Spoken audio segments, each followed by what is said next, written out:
I'm really honoured and delighted you're all here. I'm actually incredibly honoured to have the panel that we've got today.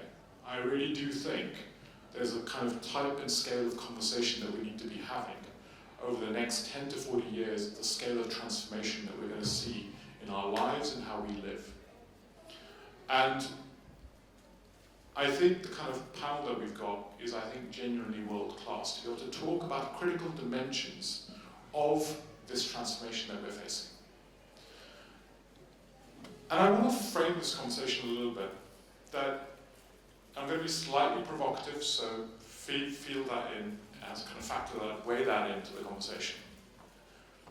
I don't think it's sufficient for us to talk about the future, imagining we can solve the problems with straw bale houses. And I'm being pejorative, yes, I know, but I want us to grasp the scale of what we're talking about.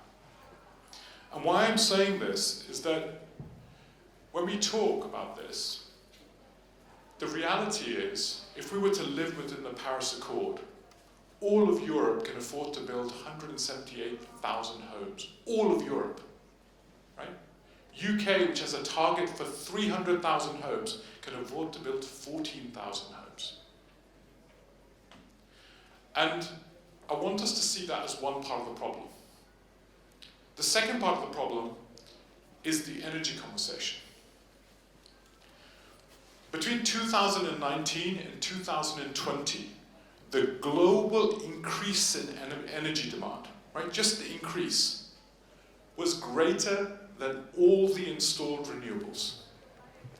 So if we think our existing wind turbines are going to get us home, we're nowhere close. And then when we talk about this, we talk about, yes, we've got to go from a hydrocarbons economy to, in reality, we're moving from a hydrocarbons economy to a minerals economy.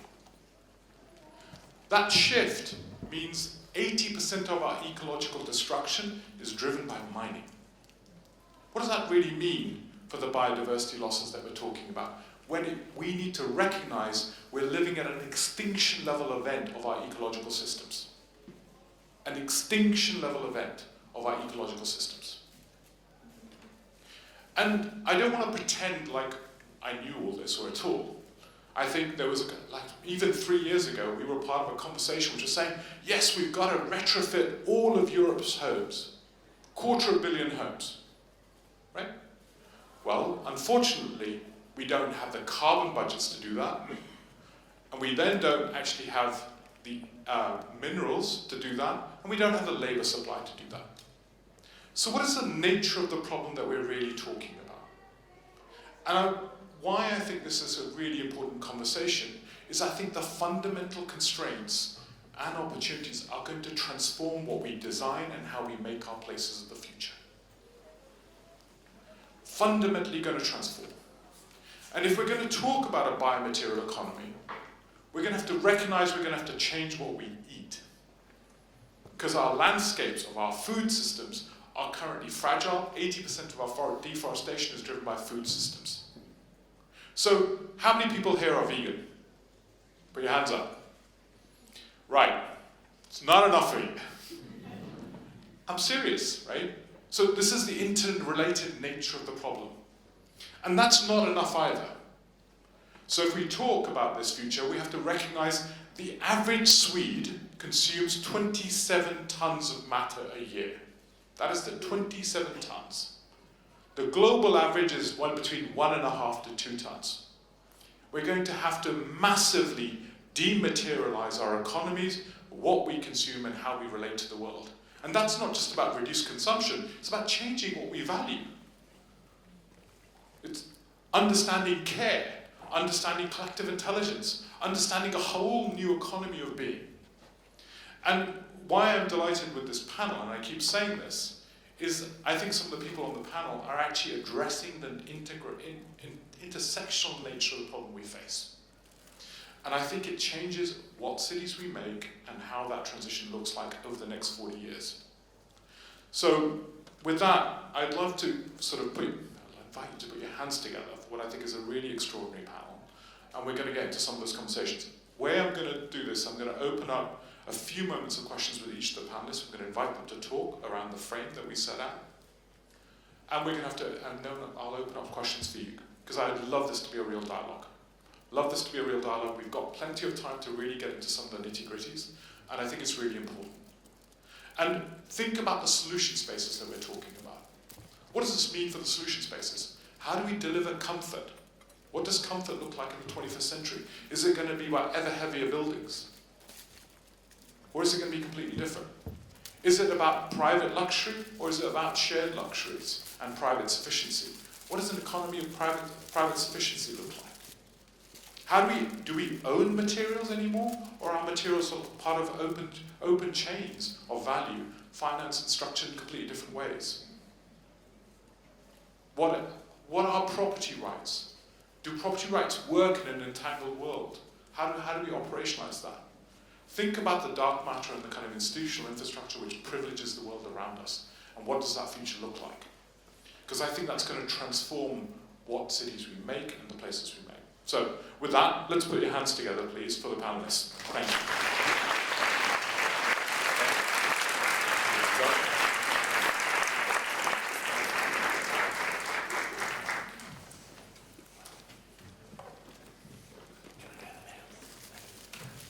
So, amongst the panelists, I think we have really brilliant perspectives. And I'm going to open up the conversation by inviting Professor John, who inspired the word the new Bauhaus, who whispered it into the reality, right? And actually whispered it in a kind of parallel of the 1920s, and also whispered it into the parallel of what does it mean in the 21st century. And I'd love, John, for you to kind of open up the conversation. How do these fundamentals change what we make? And what does the city of the future really look like? And what is the Bauhaus in that 21st century version, as opposed to what it was with the industrial theory of production? Thank you. My God, what a challenge. Now, first of all,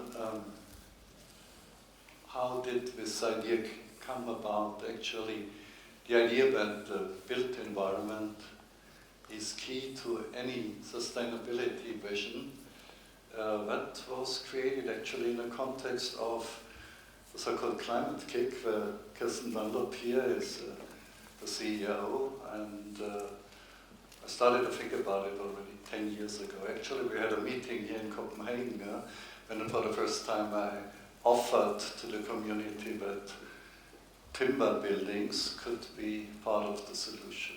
And of course, my colleagues completely ignored my suggestion. So I said it again, and they kept on ignoring it. And after a while, ideas sink in. You have to be very patient if you have no time to lose. Think of this sentence. It's a paradox, but it is the reality. So later on, because I'm German, currently living again in Germany, we had the year 2019, and this was the year of the 100 years celebration of the Bauhaus zu Weimar, the original Bauhaus, which was created 1919 after the First World War. And why? Because this was really a complete change in civilization, the year 1918 and 19, because in Europe, where the powers of the old continent actually ruled the world at the time, the British Empire, France, Germany, and so on. Now, everything started to change where the old elites were toppled, had to go, in particular in Germany. And so people started to think, what will the world of the future look like? In particular, now the architects, the urban planners, the designers, the artists, suddenly realized they will not work anymore just for the elites, the noble people and so on, but they have to work for the many, not for the few. So we looked around, Walter Gropius, Mies van der Rohe, you name them, Oskar Schlemmer, and thought, how can we provide the majority of the people in Germany, in Europe, in the world, with decent accommodation, for example, and not just built for the elites anymore. Huh? And we looked around and came up with this Bauhaus approach, where, by the way, what you said this was seen as a holistic approach. We often talk about holistic, it's just a word, it's often blah blah, really. But what we meant is that you bring together everything, all the experts, all the stakeholders, which have to be combined in order to bring about a good city, a good building, a good quarter, whatever. That was the idea, the integration of all the expertise, which is bringing about the city, for example. So that was the original Bauhaus. And then, 100 years later in Germany, what happened? People did not rethink the modern world in terms of the old Bauhaus approach. So if Walter Gropius would be reborn and would look around the world, he would see our planet is going down the drain. We have 2 billion people living in slums. We will have another 2 billion in the global south, and most of them will live in slums. If we keep on building and planning the conventional way, they would be furious and would say we have to immediately change our way of architecture, of design, of urban planning, and so on. But what happened in Germany, we had 500 events, and they were all just historical celebrations, just looking backwards instead of looking forward. And this made me so furious that I decided we need a new Bauhaus, a Bauhaus for the 21st century, to start anew. And this was in the air already, the idea, and I teamed up with Ursula von der Leyen. Now we have this new European Bauhaus. So we look at the world as it is, in particular the built environment, and see it's neither sustainable, it's neither inclusive, nor is it beautiful. It is beautiful for a few billionaires and so on, but parts of Copenhagen are beautiful. But for 95% of the world population, it's just survival somehow in bad urban spaces, or in slums, in favelas, shanty towns, you name them. So what can we do? And then the second thing, of course, was, I said it in my strategic dialogue with Conlé Adeyemi in the morning. Yesterday was a special day for a climate scientist, 4th of July. When you go to the Climate Reanalyzer website of the University of Maine, you can watch every day the global curves, the global data. Global mean temperature, daily, global sea surface temperature, sea ice in the Arctic and Antarctic. So I highly advise you to go there. It's for free, of course. And yesterday something very special happened. The global mean temperature crossed the 17 degrees centigrade line early July, not in early August or something. So yesterday was the hottest day on Earth ever measured, by a huge margin, by the way. And we are just starting to go into the hot season, and El Niño is brewing in the East Pacific. So this year, at least the second half of this year, will be the warmest ever recorded. And next year will be even hotter. So we are heading for the wall, and instead of using the brakes, we are accelerating. And now I come back to the Bauhaus idea. The sector which is actually the worst perpetrator, as you indicated, if we keep on building the way we do in Europe, in Africa, in Asia, in America, we will consume the residual carbon budget the world has for 2 degrees. 1.5 degrees is gone already. For 2 degrees, we will consume it in 10, 15 years. But this is the only sector, and it's very important, and everybody should know about it. It's the only sector that can turn from climate negative to climate positive. For example, if you turn cities into carbon storage facilities. So if you build from timber, that's the easiest way. There are other ways. If you use renewable materials, actually, so dark matter matters, actually. if you use timber for a house, then you can actually store carbon, extract it by photosynthesis from the atmosphere, but only if the house is operated for at least 2 centuries. That's our red line, actually. Everything shorter than 200 years will not help the climate. So that's another important information in this sense. So we can actually turn the built environment from the biggest sinner on the climate, on biodiversity and so on, in the biggest hero. That is the message here. Now, let me conclude here with one remark on integration. Of course, we are short of space, of areas and so on. Agriculture, urban development and so on, it's all competing. But why is it competing? Because one of the perversities of the old Bauhaus approach was functional disentanglement. That you have people sleeping in a place, working in a place, recreating in a place, and everything is commuting by fossil fuels, by cars and so on. This paradigm has to be killed. It's in the Charter of Athens, 1933. So that was Le Corbusier and others. This has to be killed, actually. And we have to replace it by a charter of integration, where we re-entangle functionalities. You can do agroforestry, you can combine solar energy with agriculture. And in particular, if you build from timber, for example, instead of one story which you put on top of an existing building, you can build 10 stories, because you have only 1/10 of the weight if you use timber frame construction. So you can make wise use, both horizontally, 2 dimensions, and vertically, 1 more dimension. So it's 3-dimensional integration we have to do, and for that we have to have a new paradigm, and it is reflected in the new European Bauhaus. And that, to be absolutely clear, because here are people not only from Europe, it has to become a new global Bauhaus movement, of course, because only if the Europeans team up with Africa, with Latin America, with Asia and so on, where thousands of solutions wait to be implemented, when we can save the planet.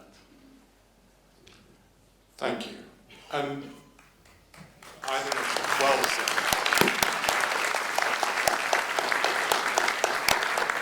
And I think it's super important to listen to that scale, right? And that's partly why I'm really, really pleased that we've got this panel here. John, one thing, there was 3 points that you made up, made clear. One was, we've got to take an integrated approach. Agroforestry means that you have agriculture and forestry using the land. We've got to use our land. The other thing is that I think the average lifespan of a Danish building is 30 years, I'm told now. We've got to get to sort of a new build, like that's 30 years, you're replacing it. Got to get to 200 years. So if we're using timber, it isn't just cool to say, hey, I've got a timber wall skirting and that's going to last me 15 years. That's not the strategic point. We've got to get to 200 years. Let that sink in. What is a 200-year building, and how do we build those sort of infrastructures? And the third thing is actually the quantum of space. So where we're seeing most of the increases is per unit square meter per person is increasing. Can we afford that? Can we actually, not just individually, but can we as societies afford that? And what does this kind of relationship look like? So I'm super grateful for that, John. In terms of may I just add one thing, because thanks for summarizing my long introduction. I apologize for that, but you made it sort of crystal clear. Now, I should also add, when we started, I'm here flagged as Bauhaus Earth, which is a Bauhaus for the planet, so to speak. And initially we tried to get funding, and it's almost impossible. If you have a really good idea, nobody will give you any money. If you have a mediocre idea, everybody will try to cram money into your pockets. It's really true, but it's my 40 years experience. So the only support we got from the Brenningmeier family, I have to say this, I wouldn't be here, the Bauhaus Earth would not exist without the support of Don Brenninkmeyer and Thomas Brenninkmeyer and so on. So I'm so grateful to his man, and you have to salute him. There we go. Thank you. Thank you. We're going to get Don to speak, so it's going to be really good as well. So, Kirsten, I'm going to come to you. Specifically, you're involved in the scale of conversations, whether it's kind of 116 cities around in Europe and around the world, but also networks of places. At the intersectional nature of innovation required, how do we move this fast enough? How do we move the scale and speed? You're leading some of the kind of most interesting thinking, in my perspective, around some of the scale problem, but also the capability problems. And use that as a platform to kind of take it where you want. But I would love kind of for the audience to hear the scale of what you're driving and the kind of scale of response that's required from actually designers and urban planners around the world. Thanks, Andy. Well, actually, let me build on what you referred to earlier about how many houses Europe or Britain can afford to build, for example. So the initiative you're referring to is the European mission, one of the 5 Horizon Europe missions where Europe is taking a leaf out of Kennedy's book in creating not a moonshot, but earth shots. And this particular initiative is a commitment of 112 cities, 100 within Europe, 12 on the edges of Europe, to completely decarbonize by 2030, not through offsets, but through a reconfiguration of the urban environment. And that is indeed impossible if we apply the current paradigm, which is why this is framed up within the context of an innovation logic. But it is nonetheless unbelievably complex. There is a parallel mission that we are also involved in executing a large chunk of, which has to do with regions, 300 plus regions in Europe working on resilience and adaptation. And of course, one of the unique opportunities and challenges is the relationship between cities and regions and the entire bioregional landscape view of what we're trying to do. The challenge in doing something like this in 7 years, the opportunity is demonstration. The opportunity is releasing a momentum around the fact that this is possible.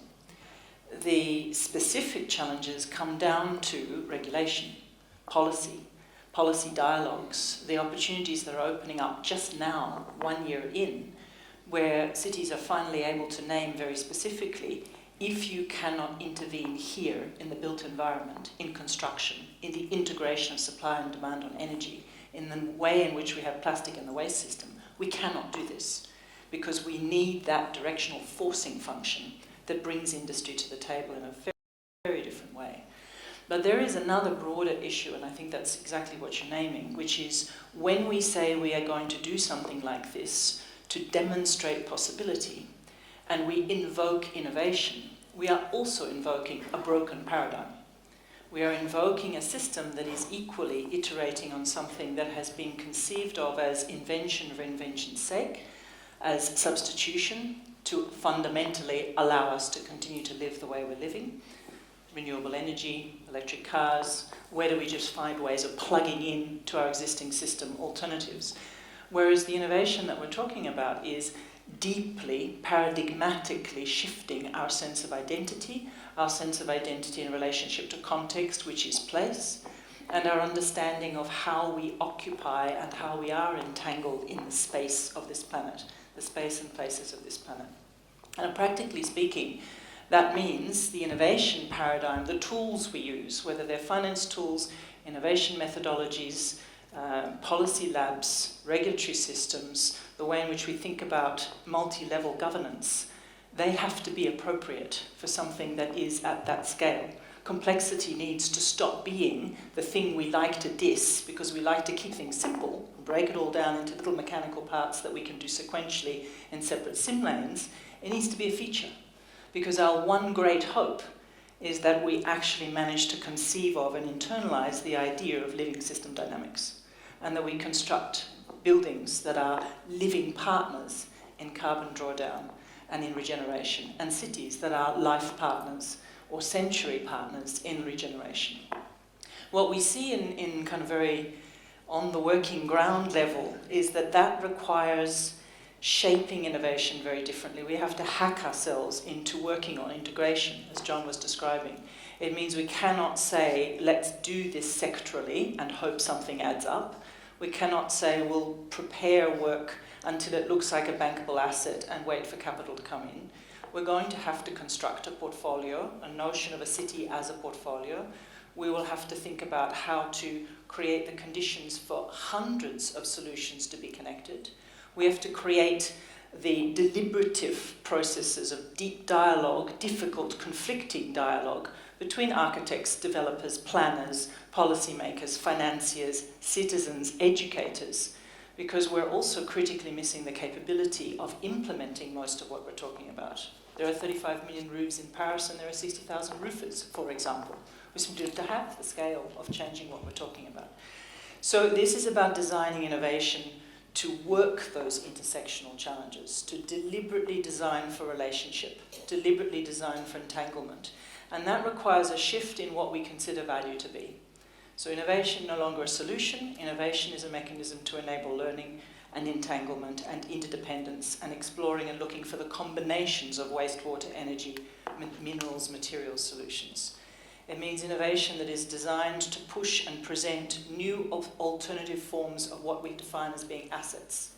The cities in the city mission are working as fast as possible to get to the form where they can define a regenerative district, street and community as an investable asset. How would you put your money into something that had features of regenerative living? Because that's the thing you're investing in. And that requires shifting thinking about value, not from the prior period, demonstrable, historic, data-based, but for a future period, which means starting to pull into view the actual cost of materials or the actual risk. Europe has passed the Internal Combustion Engine Act. Most organizations who have some engagement or involvement with mobility have not yet priced the implications of that act into the value of their business or their supply chain. Once that starts to happen, you change the way the whole market moves. So a large part of, I think, the challenge here is how do you, as someone famously said, skate to where the puck will be? How do you build an innovation system that is readying alternatives for decision makers and financiers who have not yet realized the cost of the risk they have not yet priced into their books, the devaluation of the assets they are holding, and the price of buying into alternatives too late? How do you prepare a set of options? So the way in which we work on this is to try and help businesses and cities and communities meet and think in terms of strategic risk and strategic innovation. There is an implication to being prepared for a future that is coming, that will come in exponential curves of disruption, like the days of heat that are suddenly so much higher, or the storm that's currently going on in North Holland, which is supposedly 1 in 200 years and is the 3rd this year. These kinds of preparednesses really need to feed into the idea not so much of where there's a will, there's a way, but where there is a way, there is a will. If you can prepare the alternative building structures, if you can already construct the dialogues with developers, planners, financiers, policymakers and citizens, so there is a preparedness around the possibility of actually showing future value and of releasing that future value into present decision making. That's the point of working in innovation with this kind of mission, New European Bauhaus logic. How do you demonstrate, how do you pull the future forward quickly enough into the present so there is the beginnings of a build of confidence just ahead of the regulation we know we need to firm this up and get the mass market to move? But we need to be able to demonstrate that. And I think the last element that comes in very strongly in what we're learning is the other broken paradigm of innovation is that we assume this is about creating beautiful structures that the wealthy can afford and that it will eventually trickle down to those who cannot. We are looking at a world of political and social fragmentation, social tipping points for change, as John so often refers to, that are much more likely to break us before the weather does. And we will no longer have the political and economic stability that we need to take considered investments and shift our definitions of value and assets and economic models and business models. So the quicker we invert the paradigm, build for those who can least afford it, design regenerative structures for those who have very little, and roll it up, the more chance we have of making this work.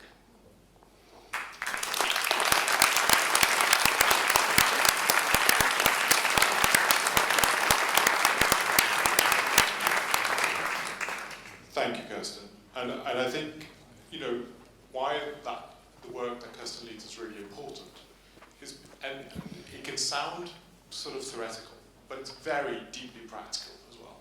So if you talk about a tree canopy of a city, the tree canopy of a city is currently a liability. It's a maintenance cost, it's an insurance cost.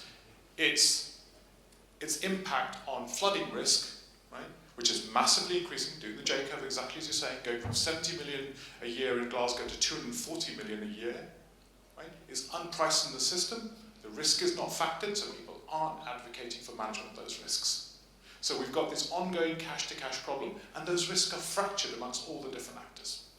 So there's a real structural issue that I think unless we build the capabilities to be able to pull that risk into the present day, to be able to understand it and allocate towards it, I think we start to hit the social tipping point, which I think again is a super important point. We can talk about the technical issues, but actually the social tipping points are coming at us much faster as we destabilize our capacity to make decisions. And even how we do that. And I think that's a really, really important point. So thank you, Kirsten. Don, I'm going to come to you next. You're one of the few people that I think, as families are looking at this kind of problem of both the risk, unpriced risk in the system, recognizing there is future risk in the system, and future and unpriced liabilities, and starting to say there's a different future necessary and required. And you're doing it through a portfolio of thinking. Would it be possible for you to lay out how you're starting to think about this, and what are some of your obstacles that you see, like how can other people help in terms of addressing this, in terms of the journey that you're building as well? Thank you, Indy, and thanks also, John, for your very kind words. So maybe just to help contextualise a little bit who I am and what I do. So I'm Don Brennick. I'm fifth generation family entrepreneur. So our family business goes back 180 years, and it's mainly in the apparel industry. And I spent most of my career to date in the apparel industry. And I'm a bit of a newcomer to the built environment, and it's only in the last 3 years that I've really been able to engage with probably many architects that are also in the room here today.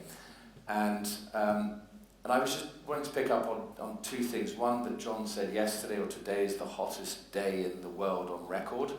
And then Kirsten saying in 7 years, 100 cities want to transform from where we are today to one that is actually livable and imaginable. And I don't know what it does to you, but certainly when you come from a family environment like mine, you think about, I've got 4 kids. 7 years from now, the youngest is only going to be 14. The oldest twins, they're going to be 21. They're going to be normally at 21, looking into the world, going, what are the opportunities? And I'm just thinking, what have we taken away from them? Or what do we need to do now in order to be able to give them the same opportunities that I had and those in this room have had? And what do we need to do now, and how do we need to act? And that drive comes from a very long-established business background and working in for-profit businesses. But as a family, I think what we've come to appreciate over the course of the last 6 or 7 years is how can we use what we call the spectrum of capital to really impact the system transformations that we need to see in all of the areas where we are active. And what do we mean by spectrum of capital? On the one hand, philanthropic capital, which you can apply to being able to take risks and create innovation and drive momentum behind things that are not yet proven, but might be part of a solution space or part of creating a new reality. All the way through to, eventually, I would say private equity or investable capital, pension capital, the money where the bulk of the world's capital currently sits, that wants to invest behind stable, sustainable returns that allow us all to have longevity of life on this planet. And how do we mobilize the different forms of capital in the right way to actually make this transition possible? And some of the things that I specifically do is, on the philanthropic side, is I chair 2 activities that are related to the built environment. One is called Built by Nature. We created it 2 years ago, and it's specifically about how can we accelerate the use and the adoption of bio-based materials in the built environment. And cross-laminated timber is just one of those examples, but where we're trying to put a heavy focus and say, how do we actually allow insurers, asset managers, architects, designers, cities to come together and really understand how do we use these new materials? How do we create materials that last longer than the 25 years, but make them all of a sudden last for 200 years? What's the actual measurements that we need when we use that materiality? And how can it help, for example, dispelling myths around the fire safety of them, or the moisture management, or even that it enhances actually people's health and well-being because the building breathes and it actually makes you feel more comfortable. And you go, well, that's an obvious no-brainer. So on the one hand, we say, okay, how do we accelerate the use of these materials? And many things I could go into later. Then there's a second one, which is called Lauder's Foundation, which you see up here. Lauder's Foundation, we aim to address climate change and inequality through business. And the inequality piece, I think, is crucial to also what Indy was just saying earlier, which is you can't have a transition unless it's just. It's not going to work. If everything is only based on the climate change and making it work in harmony with the planet, all of the rest of our systems will fall down because we're not taking everybody along on this journey. So we need to make it just. So within Lauder's Foundation, we work to address things on policy, advocacy, new narratives. But for example, the 15 million people in Europe that are working in construction. What is their journey going to be from currently building with steel and cement and hammering nails into buildings into a world that is modular, built outside of cities, and they're going to be assembling it in a way that's different and needs to be done differently? How do we help them and others moving into that space? How do we help the development of using digitalization to actually accelerate and enhance the building of materials that we need to have to create that new built environment that we want to see? That alongside the climate change. And then on the for-profit side, support our business activities in the built environment to actually try and go on that same change. How do you get investors and asset owners to also want to put money behind new innovative types of business models, new innovations that exist within the built environment? Maybe just to sort of take a couple of words, we've got a building in Holland, in Groningen, where we've been able to redevelop the building where you put floors 4, 5, 6, 7, and 8 all in timber. And you just create actually a new environment. We're saying new materials allows you to increase the amount of occupancy in that space. Over the last 10 years, all of our real estate pretty much used to be commercial real estate, but we recognize that with the coming of the internet, you don't need that commercial real estate space anymore. It becomes, unless you're ahead of the curve, a stranded asset. No one wants to buy it anymore. The value devalues. And you all of a sudden get exodus from sort of small cities where buildings are empty and there's nothing going on. So we said, how do you change it? How do you look again at not this defragmentation of what happens where, as John was mentioning, but how do you start to create mixed use? How do you start to look again at the combination between work, living, commercial, entertainment, food, and bring that into something which actually rejuvenates, again, the environment that you're in. Create that in a way that is done in collaboration with the community, that looks at bringing in the voice, not only of the developer and the architect, that upfront says, this is a beautiful design, but talks to the people that are going to be living there and allows them to say, how can they feed into what actually they need? If they're all saying, we're going to a shared economy of cars, you don't need a massive parking lot. You really don't.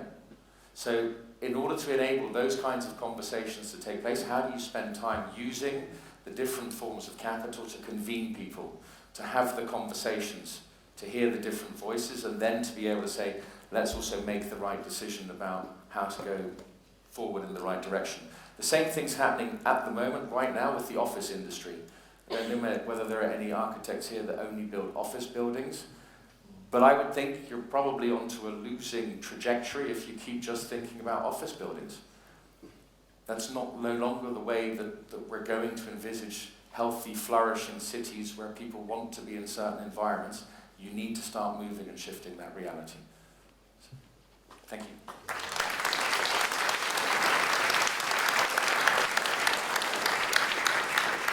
And I think the spectrum of capital is absolutely critical.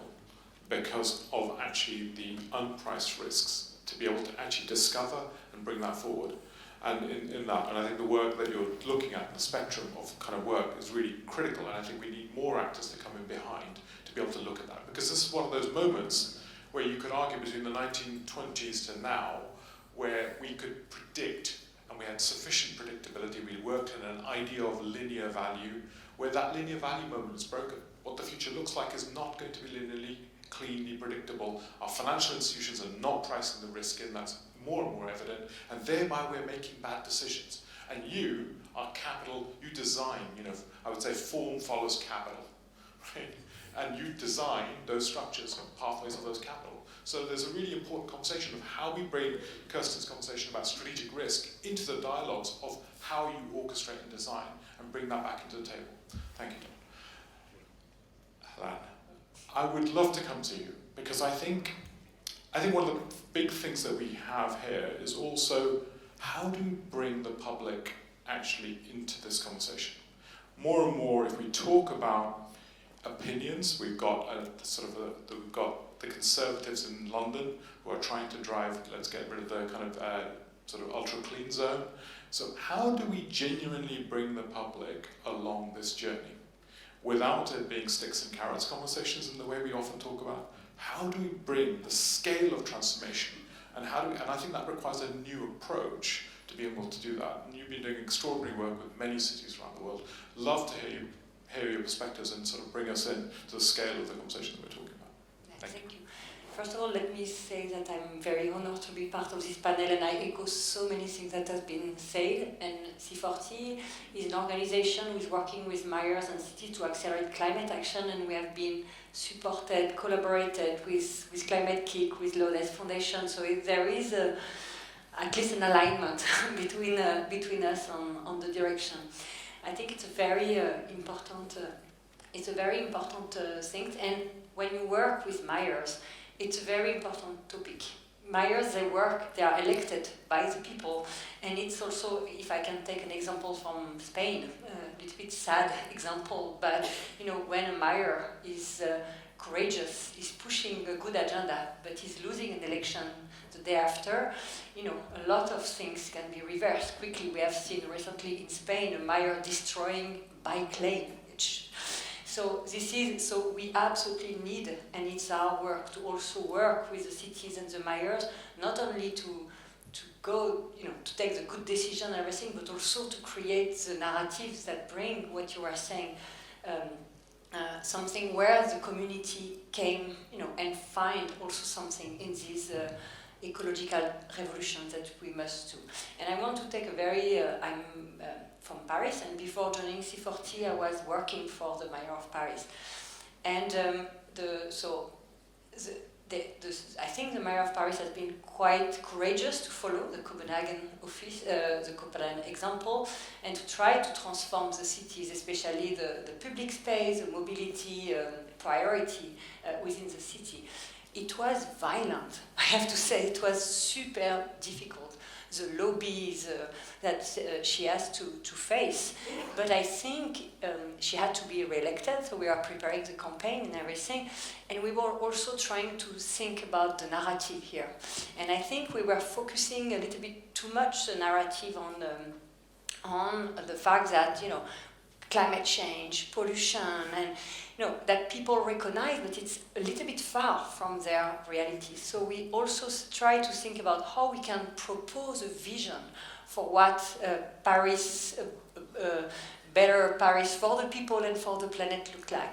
And that's where, for example, this idea of 15-minute city, which is absolutely not new, and it's exactly what you mean about the bad urban planning and the integrated approach, but that's exactly that. But it was just a shift of narrative that is very important, where we basically try to explain not why they must change, but what they will win with this change. And it was very concrete example was just about explaining how good urban planning policies will bring them. It's not how, very concrete example again, they have a new policy now to remove 50% of the parking space.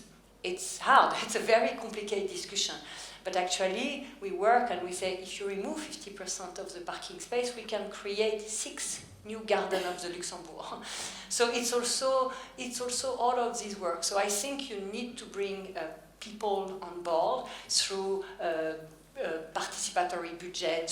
So we also need to be innovative and to create a narrative and projects that are combining these elements. I want also to build on what have been said. I think we need to focus, and you mentioned it, Kirsten, on the regenerative. I think it's a very important element. Regenerative architecture, regenerative planning. Regenerative architecture, there is a discussion today. We are facing so many contradictions sometimes. We are facing today in France, in Paris, in Milan, and everywhere, a housing crisis, very important, and that we cannot ignore. It's not small, it's huge. People are fighting. At the same time, there is more and more things showing that there is so many empty housing. In France, they have recently identified more than 10% of the housing stock, which is totally empty. 12% of the housing stock with secondary housing. And for example, my family comes from Brittany. It's also a place where there is so many secondary housing that now the people who live there, they need to go in this urban sprawl, so developing. So this is not good for the planet, this is not good for the people. So that we also need some bold decision to also work in this regenerative. We know that we build the equivalent of a city like New York every month in the world. So as an architect, we also need to think, okay, even if we build net zero, even if we build with bio-based material, which is absolutely essential, should we also think how we can better use what we have, how we can, and recently sorry, it's a very Parisian example, but the city of Paris has 3 weeks ago released their new bioclimatic master plan. So, and it's very interesting also in terms of mainstreaming. It's also, we work with city to do climate action plan, but climate action plan is a strategy, a vision. It's not a mainstreaming. So actually, a master plan is a very important document. Every project that will come in the city in a very regulatory country like France will have to align with that.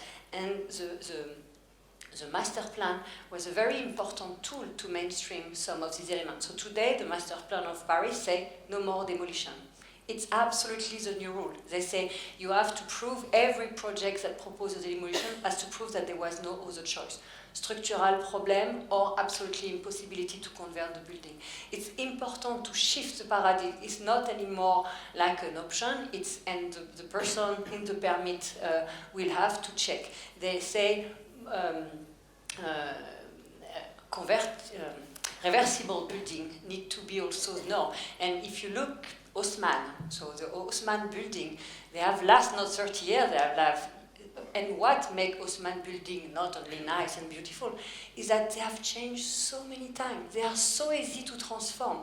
But we have, with design our city in a way that is, you are speaking about the monofunctionality, not only of the neighborhood, but also even of the building. We have created, even in the aesthetic, but also we have created through important rules, fire rules, accessibility rules, we have created such a specialized design that it's so complicated to transform.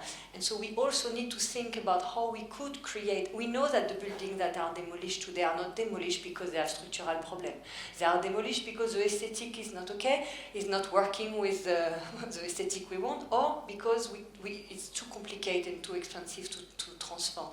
So we also need to think, and the innovation is not necessarily technically, Haussmann is not innovative. So it's very interesting. So I want to finish on this mainstreaming element because I think it's very important. I was mentioning typically the master plan as a tool, a key tool to mainstream. I mentioned demolition, but also, for example, you are mentioning the importance of nature and cities. So basically it's a big question in a dense city like Paris. How do you bring back nature in the city? There is no space. So basically the city is doing what they can with the space they have, but the majority of the space in Paris is private. So basically they incorporate rules. So every development, every project, even a transformation of a building, need to incorporate these elements. So very important. There is also a lot of innovation coming on the governance, and I want to mention the example that is now more and more famous, but I think it's such a good example that comes from Oslo, actually, where they're climate budgeting. It was very innovative, and now at C40 we are working with 10 cities who are trying to do the same. It's basically, it's a very simple idea, saying, you know, we have a finance department in the cities, and every decision that is made in the city needs to go to the finance department, and the finance department checked, you know, if they have the budget, and they say, we will ask the finance department to have a climate department. And every decision of the changing the food in the canteen of the school, building a new school, we will have to assess what does that mean in terms of emission. And we will have to fix every year, as the finance department, the budget we have for the year, and we know the carbon budget we have for the year.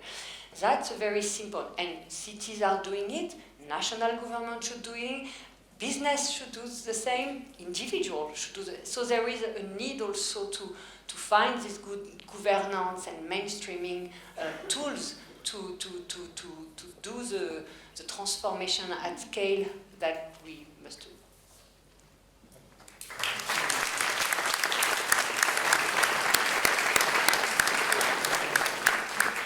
Thank you. So many good points. I think there's a real question about how do we build a democracy for this transition. There's a real question about actually how much of our super specialization and siloization is coded in. Fire regulations, typologies of planning, asset codes, pension funds wanting covenants on asset codes which actually structure this specialization. So in a sense, unless we start to change, what does a programmable building look like? If you could say a house building is a programmable building, it evolves. How do we build that whole sort of institutional infrastructure to allow for that continuous programmability is really critical. This isn't just about the buildings, but it's all the layers underneath it that construct the reality around us. John, I'd love to come back to you, just because I think it'd be really powerful. You brought out the 17 degrees point, which I think is really important for us to remember. And I think it's France which has come out and said that it's looking at adaptation for over 3 degrees. Oh, it's just under adaptation. Yeah. And mitigation, we should all be looking for 1 degree. Paint us a picture of what the world looks like. Because you've been involved in this conversation. You really want to know? I think it's really important because these numbers are told to us, right? And we all hear 1.5 degrees, 2 degrees, but there's a world at the back end of that that I would love.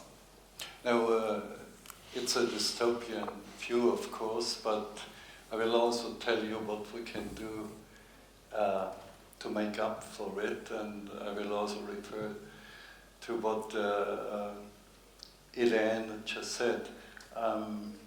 First of all, yes, I was flabbergasted when I read in Le Monde yesterday, I think, that Paris is, and actually France as a whole, is preparing for a 4 degrees warmer world, adapting to that, which I think is complete bullshit, really.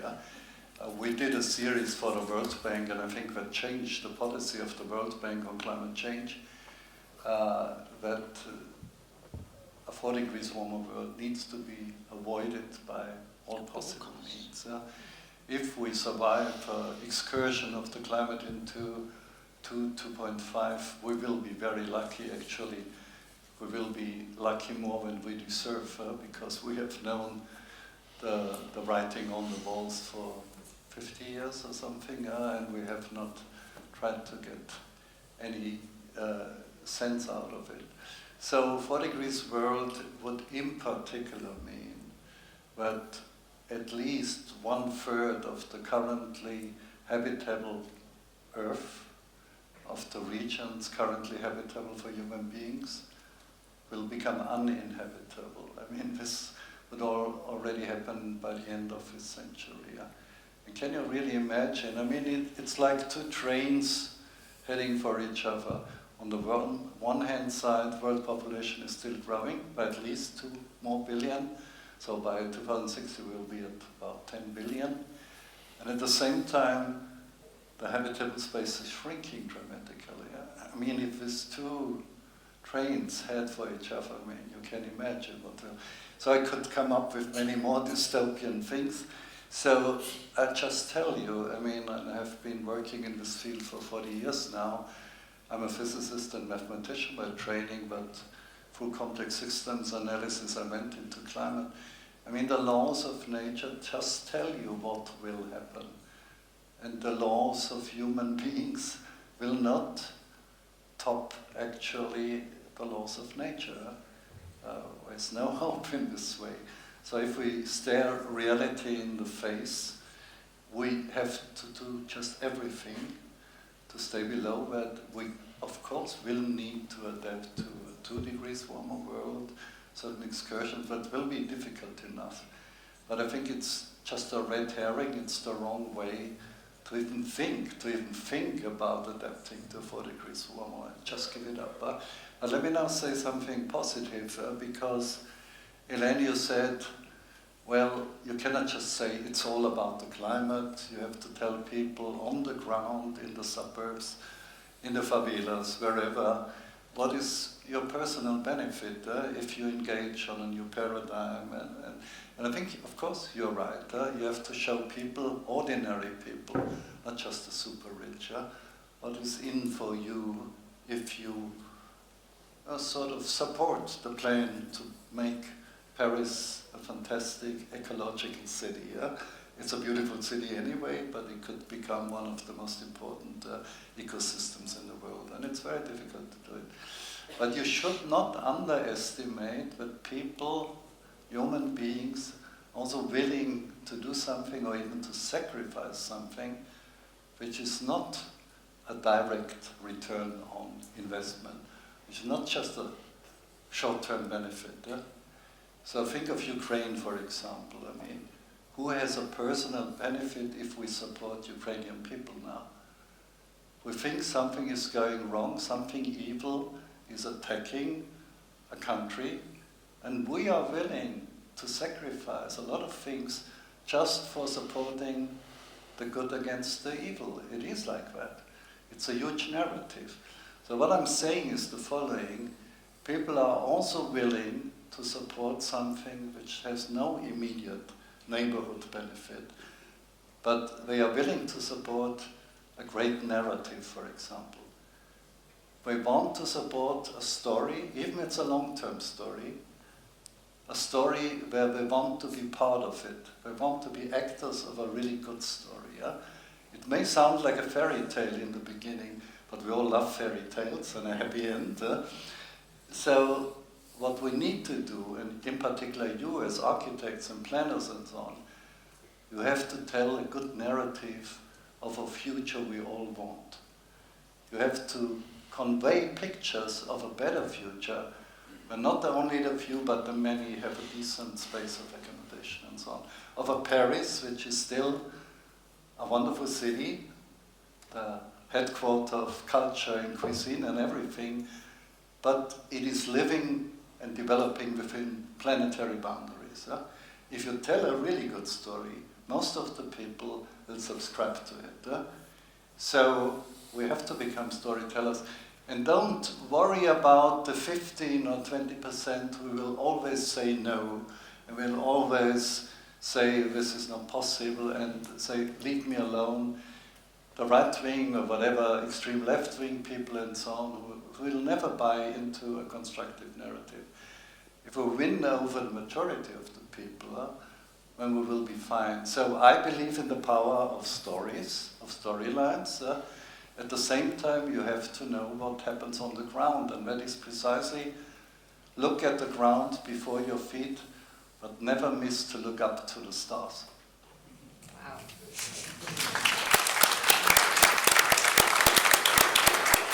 So I think there's kind of 2 parts to that, John, that I really wanted to pull out. One, we often talk, we've been locked into the last 70 years of the language of the market as a choice. There is also a language that was used post-war and even was the language of duty, right? Like there's a duty. What is our duty, considering what we're talking about as an existential risk to actually us surviving as a whole? So when is this language always a language of choice? When is it a language of duty? What are the new language frames that we need to build on board? And I think there's a kind of interesting question there. Second part, and I think all the panelists have brought this up, is that actually there's no pathway for the few that survive in what is an entangled problem. So if we're going to survive, it has got to be the survival of the many, as opposed to the survival of the few at the descent. Because of all sorts of people, there's brilliant podcasts and people that talk about mutually assured destruction pathways as a result of distributed weapon capabilities, information systems. So if we're going to talk about thriving of the many in this conversation, which is almost, and you've all brought it up, is the social tipping points are going to come at us before perhaps the environmental tipping points kill us. Like, there's a really interesting question about how we frame this, and Helen, I think you were starting to do this, is we have to start to talk about this new world.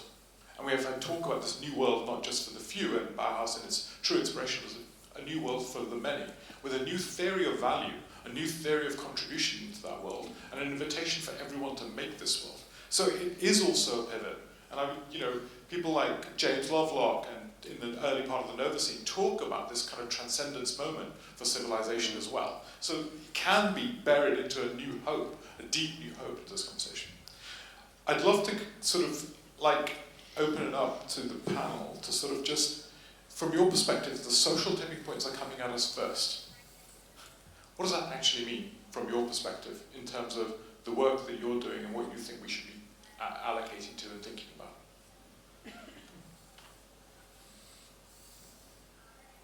I can certainly pick up on your reflection on narrative and building on yours, Ed. And one of the reflections that we've been making as an organisation doing the work we're doing with cities is very much looking at the distribution of effort and the distribution of investment time going into explaining to people what needs to happen or why there's a benefit. And some of those conversations around arguing in the current context, particularly in Europe, in the context of war in Ukraine, energy affordability, food systems and cost of food, water crisis and so on, building on each other, that in some ways the narrative needs to be climate is the co-benefit.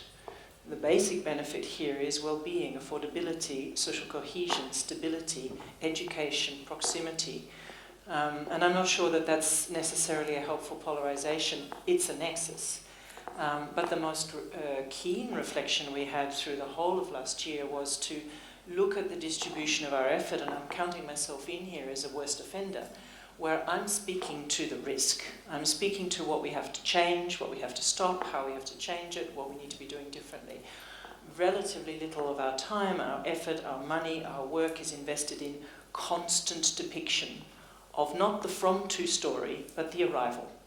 The sustainable, beautiful, affordable, enjoyable, irresistible, I'm connecting to the name of this program, irresistible future, and not as a mono future. I think that's the other major problem that we have. We've built a world of singular narratives. We've not thought about the multiple properties of everything, the multiple diverse, ironic, culturally coded, playful, humorous pictures of living well. And if you do think about what happened immediately in the wake of the Second World War and the enormous distributed spread of investment in marketing campaigns, in television, in film, in sales programs of a domestic appliance, modern or future, we invested millions in constructing the world that we're now living in. Where is our equivalent investment in constructing visual images and mnemonics of the worlds that we need to become? And that is the power of cities. If we bring it back to what we're talking about here, in Europe, cities have constructed futures around economic futures, political futures, and social futures combined that have held political change, short-term political change, over hundreds of years, with a powerful enough place-based narrative for why you love to live here, why you're proud to be Florentine, Roman, Parisian, Madrilense. there's something about really making sure that a significant component of what we do invests in that quickly, well, and in ironic ways. So there's a huge power, I think, in what the European Bauhaus is doing and what is happening in Europe with things like the culture and creative arts being called upon, not to decarbonize, that's a hygiene factor, but to start to recode our understanding of what it means to live. And I mean, building, in a sense, shifting the demand. I loved your example, Exactly. kind of the modern appliances in the whole world. Shifting our theory of what is irresistible. That was a public endeavor as well, right? There was a shifting of what we demand and what we understand as value. Don? Yeah, I was just going to come in and say that, so I think on the one hand you do need this big overarching systemic narrative, because I think we want this vision that continuously pulls us in the right direction. And at the same time, I also believe in the model of many thousand flowers will bloom. And so I do see the kind of, how do you invest in, on the one hand, whether it be different business models with different senses of shared ownership or rental of spaces, and breaking through either the way in which we value businesses, or even how do we build things, or how does communities come together and collectively own the space and design what they need and live in that space. And all of a sudden you start to see different experiments which can start to flourish, and then through the power of the human community start to get speed and scale and that snowball effect. And I think somewhere you need to do both, and you need to invest time in both, so that we don't miss any opportunity, or that we find ourselves waiting for something that then might never come. And so just wanted to add that. No, One thing that we've found also super helpful with businesses is how you link governance, prudence, to the relationship between stewardship and entrepreneurship. So you're kind of stewarding a business into the future. You've got to work out how you're going to help it survive in a series of very different change circumstances, regulation, physical effects, and so on. And the way to do that is to innovate it. That kind of really interesting combination that does help businesses move faster than you would otherwise think. And I would on that note just say ring-fence the innovation. So it's immediately separate out governance as well as the capital you want to apply to it. Don't let the existing organisation in any way, shape or form near whatever it is that you're innovating, because otherwise it will tend back to the system that we currently have, and you find all of a sudden that you drift back into all of the old mental models that don't allow you to break through consistently with actually where you want to go. Yeah, thank you. Yeah, Can I just say one thing before? I'm going to come to the audience after this, so if you've got questions, this is a really good time to prepare. So I'm going to come to the audience for that. Sorry. No, I agree really on the need of both. We had a discussion yesterday on this, is that do we need regulation, or do we need bottom-up and community? I think we should push, because of exactly what you say, we should push in all of the direction with this experimentation, but we also need a big regulation. And I think it's very important, we also need to come together and to fight sometimes, because there is important lobbies that are happening, to be honest, and that are very organized and very complicated to fight. In your the brochure that you have developed with Dark Matter, there is this idea of how the fossil fuel is still, we are all speaking about renewable and everything, but fossil fuel is still growing and much faster. So we need to also fight, and there is a recent law, in France, called Zero Artificialisation Net, which means net zero artificialization. Basically, the idea is to say we don't permeabilize anymore soil, which means they want to fight urban sprawl. No more urban sprawl, no more consumption.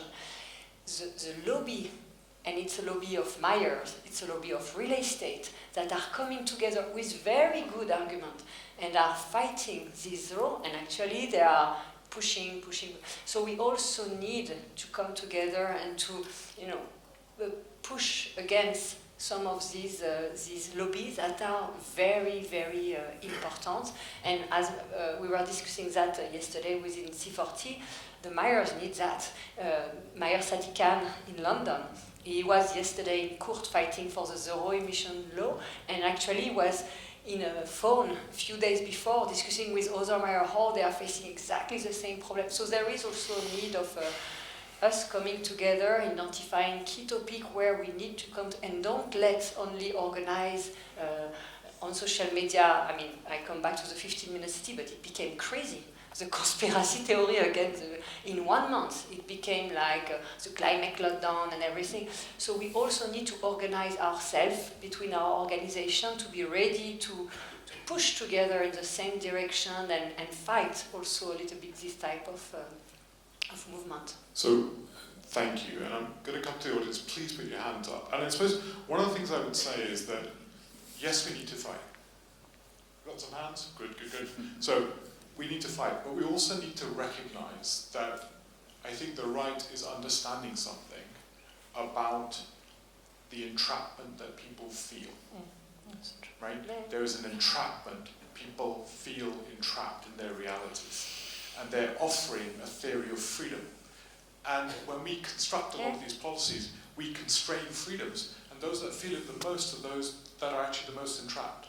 So how do we build new frames that actually, whether it's a solidarity of sufficiency, right? But we're going to have to deal with these structural conversations on the table without creating a new expansion of the entrapment that also is material for people living in energy crises, food crises, kind of environment, like spatial environments. So there's a really difficult problem that we need to acknowledge on both sides of it. Right, hands up, my friends. Right, you've got my, thank you. Thank you. An observation, a nutshell history, and a quote leading to something. The observation is that when I came to this Congress, I was really hoping to see stuff about children. Children function outside of silos, without mindsets. There were 3 wonderful presentations. The history of humanity can be nutshelled as an agrarian revolution that gave many people more food on the table. Then we had the Industrial Revolution, which gave many people good health most of the time. And now we have the Digital Revolution, which gives all people information, knowledge, wisdom, and a lot of junk DNA. The quote is an old one. It's the notion that we need to understand our religions and politics are obsolete. It's time we embrace science and spirituality. This was Jawaharlal Nehru in 1950. How do we move to conversations which we don't have, and that's the word I was looking for when I came here, that involve spirituality and compassion? That would be considering your notion of storytelling and narratives. We have wonderful stories about compassion, all kinds of cultures. We have Karuna in India, we have Ubuntu in Africa, and we have Himalaya in Japan. And maybe that's something we might want to consider as we move forward into this journey of leaving no one behind. I'm going to take 3 minutes, and then please. Hi, I'm Jeppe Benne-Krabbe.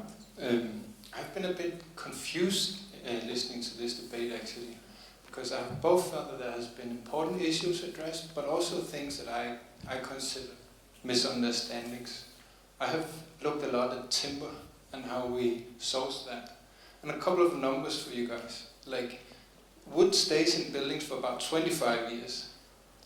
When we cut forest in Sweden, they cut 1% each year of actual forest down and turn it into plantation. So within 2070, there will be no more forest left in Sweden. It will only be plantation. 50% to 80% of the carbon that is in a forest is not stored in the trees, it's in the soil, and it's emitted within the first year after we do our felling. So I get concerned when I hear, like, we should build more in wood, when we should, in my world, we should cut down less forest. So I'm wondering, how do we tackle the economy so that we can have a bigger percentage of what we build in wood, but use less wood than we do now? Thank you. Very elegant. So, one last one. Thank you so much. A bit in line with the first question, you said at the beginning, Jean, that when you have no time to lose, you have to be patient. And I want to ask a bit about this paradox, because the work of care and stewardship, as you suggest, takes time. And we have no time. So what do you do about it? Right, I'm going to come to the panel. If there's 3 more hands, if you could put them up, I'm going to start get the next round. Hi, yes, no, that's okay, I'll stay sitting down. We talked a lot, just taking some notes about living system dynamics, interdependence, regeneration, a future without waste. All of this means that we actually are cyclical in our systems. We have a socio-economic system and paradigm today that's growth dependent and addicted. And I'm just wondering if we can maintain our current growth addiction and sustain life on a finite planet. And maybe what you say about post-growth society. Great. I'm over to the panel. I can answer the last one. Maybe. Oh, not just on the last one. I think it's a very important question, especially, and we have actually the city of Copenhagen is revising its climate action plan right now. It was already one of the most advanced ones, but to incorporate the consumption-based emission, because basically the way we were cities or nations were calculating the emission, they were basically production-based. So basically, in the emission produced in the territory. The reality is who is responsible for the emission from my T-shirt is of course the one who buy it and everything. So they now try to include in their inventory the consumption-based emissions, so the emission from the consumption, which of course very quickly is connected to the economy and to the model of growth.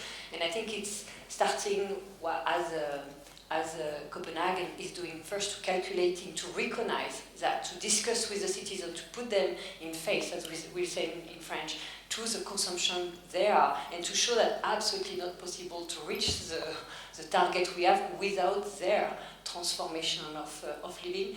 I think it's very important, and it's connected to the discussion we had before also about we need people on board.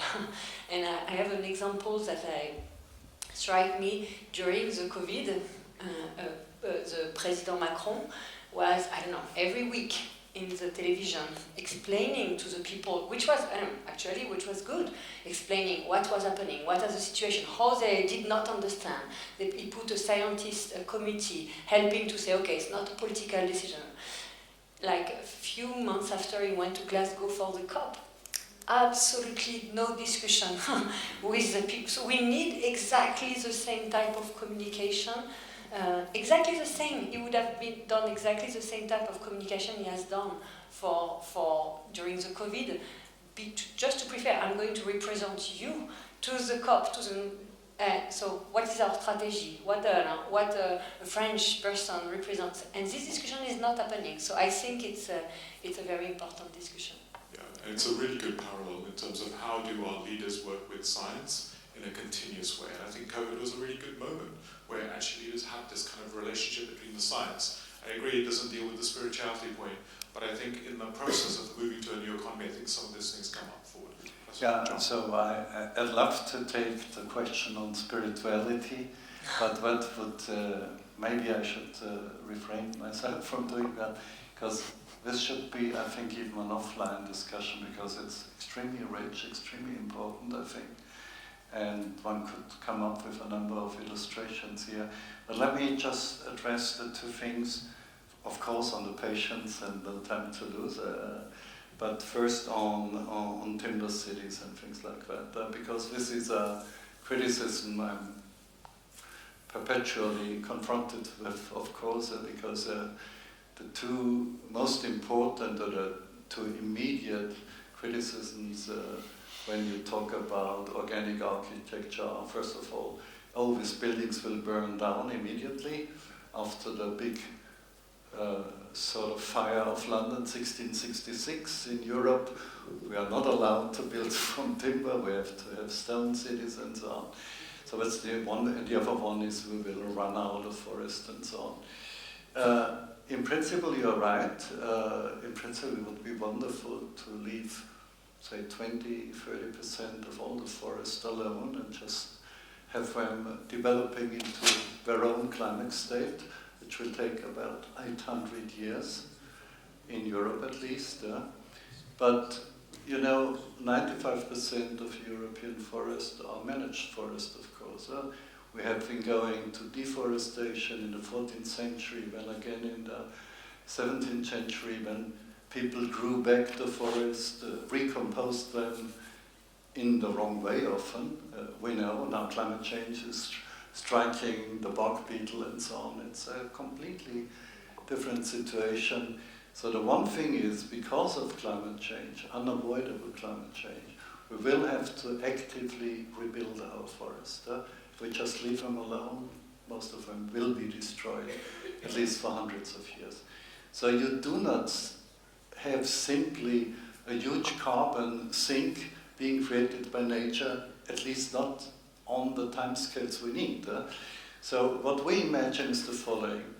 If you leave a good forest alone, it will, many forests in Europe are fairly young, they will absorb more carbon and they will create a bigger carbon sink. Some of this, only a small part of it goes through the roots into the soil, humidification and so on. Most of it will be just in the growing stock, and once the forest becomes mature, it will become a carbon source, of course, again. It's a dynamical equilibrium. The idea behind turning cities into timber cities is that you take out in a perpetual, sustainable way biomass and convert it into durable, long-lived products. It can be a house, it can be furniture, whatever. So for the next 200 years, because it took us 200 years from the Industrial Revolution to destroy the planet, or to set it on course for destruction. We are on the eve of destruction, actually. So we will take another 200 years in order to convert it into a sustainable environment. That means you have to perpetually pump out CO2 from the atmosphere through sustainable forestry, honoring biodiversity and all these other things, and timber construction.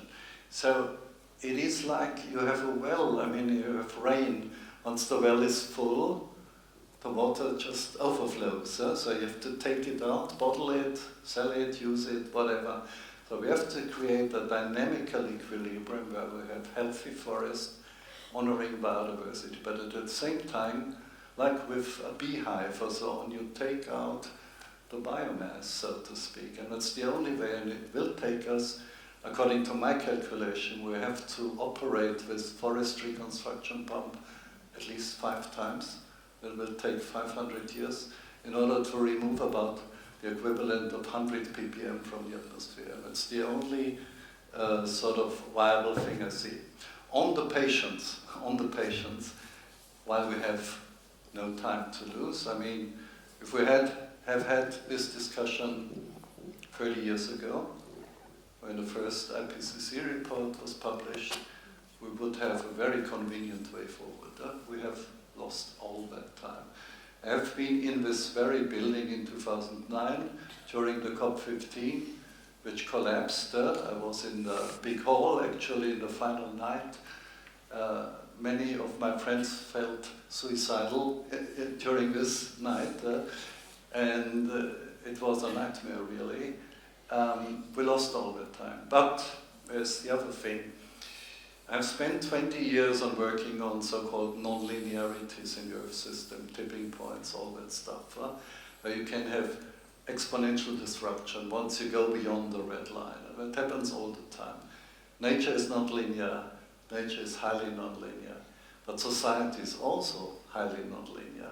The idea is, and it has been referred to many times now, but we also have positive social tipping points in a sense.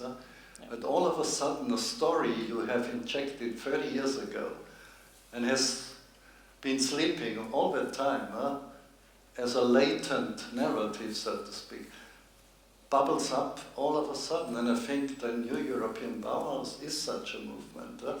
It has been in the air. Everybody was somehow waiting for it, but nobody started to call for it, actually. And once you say the word, yes, I will. Once you say this word, then there's an exponential movement. So I'm patient because I think if you have a good solution and you become impatient, you will destroy it yourself if you call the actor too early, or the actor on the stage, but it will come. So what we have to do is, Don spoke about hundreds or thousands of flowers. We have to seed and create hundreds of storylines and narratives. And 5 of them will make it to the finishing line. So that's it. So we have to put non-linear destruction against non-linear creation. I cannot guarantee you who will win in the end, but I do know if we don't put this non-linear creativity against it, we will certainly lose. Thank you.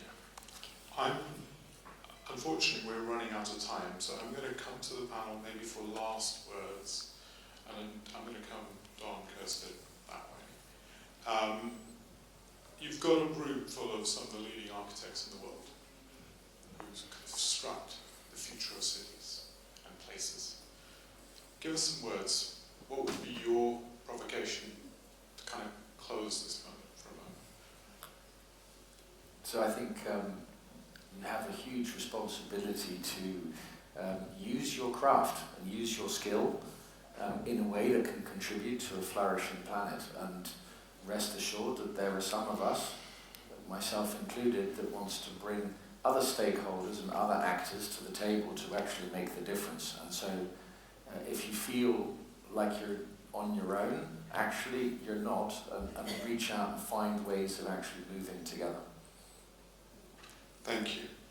Kirsten. Yeah, go on. You can do this. Also, as we end, please harass all the panelists. They are brilliant. Talk to them all. Right? They really are brilliant. Kirsten. I want to build actually on the question around can we afford our growth addiction, which we cannot. Depends how we define growth. So I would wish to link that then to an invitation. I think I was referring to what are you using innovation for? What are you using design for? What are you using the intelligence, a collective intelligence for?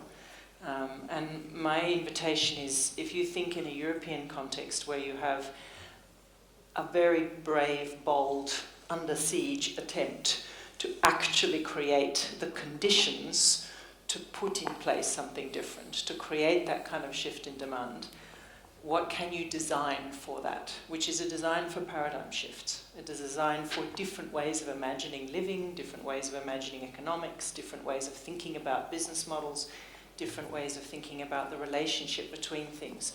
If there are 3 things we have to do, we have to change our demand for materials, energy and resources. We have to think and address the root causes of the ways in which we're living, which are habits oftenly. Indy's reference to dark matter and dark matter labs, that dark matter of the habits we're not even aware of. Why does it cost more to plant a tree in a city than to build a new building?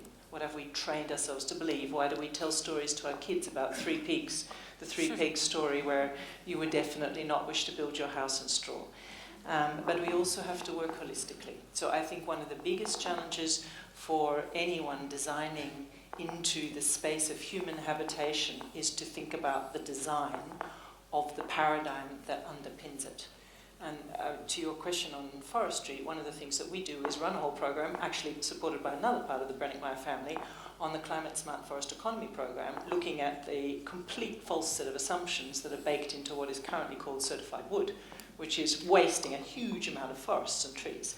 So how do you unpick a lot of the hidden false assumptions and incoherences that are baked into our current designs and our standards and our certifications and our alliances? And looking for that, pulling that up, making that the object of design, that's my invitation. Please, you've got a market out there of applying something different. Thank you.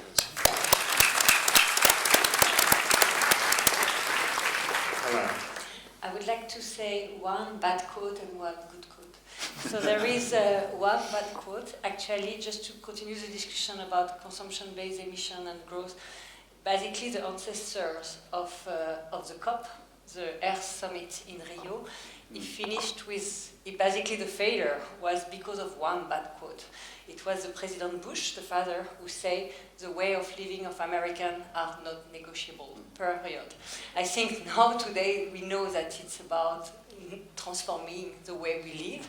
So I think it's very important. And the good quote, it's a British architect, actually, David Chipperfield, who say, the built environment is very good to innovate, but not for the good reason. I think it's time to innovate for the good reason, exactly as you say.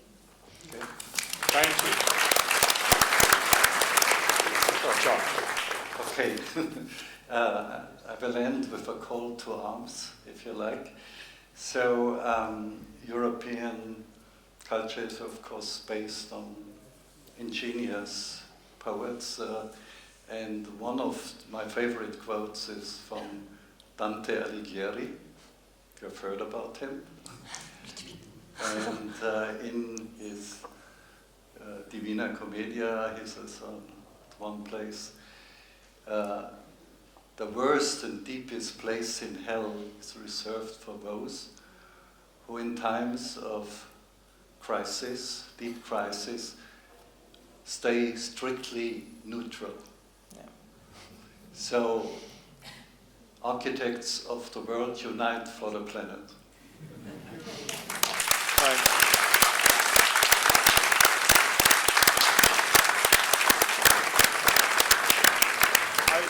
I think that's a beautiful place to end. There is no neutrality at the point that we're actually self-terminating ourselves.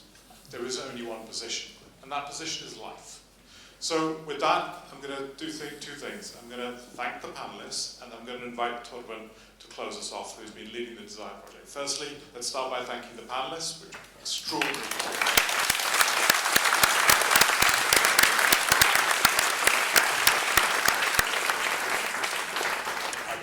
Thanks for your time this afternoon. Thank you so much for joining us in this discussion. I'm Torben. I'm representing the new European Bauhaus project Desire. We want to create a more irresistible circular society. And I think on the backdrop of this input, we're definitely one step closer, even though we have to be very patient when we are in a hurry, as you rightly put it, John. Thank you so much. I re-salute the panel for your inputs. Thank you so much. But, Mr. Indy Johar, there's one person on stage I want to salute also, because I know, to be honest, that you hate moderating. I know you prefer being on board the panel. We didn't give you that chance today, but I want to, together with the audience, to salute you. So give it up for Mr. Indy Johar for fantastic moderation. Thank you all. Thank you.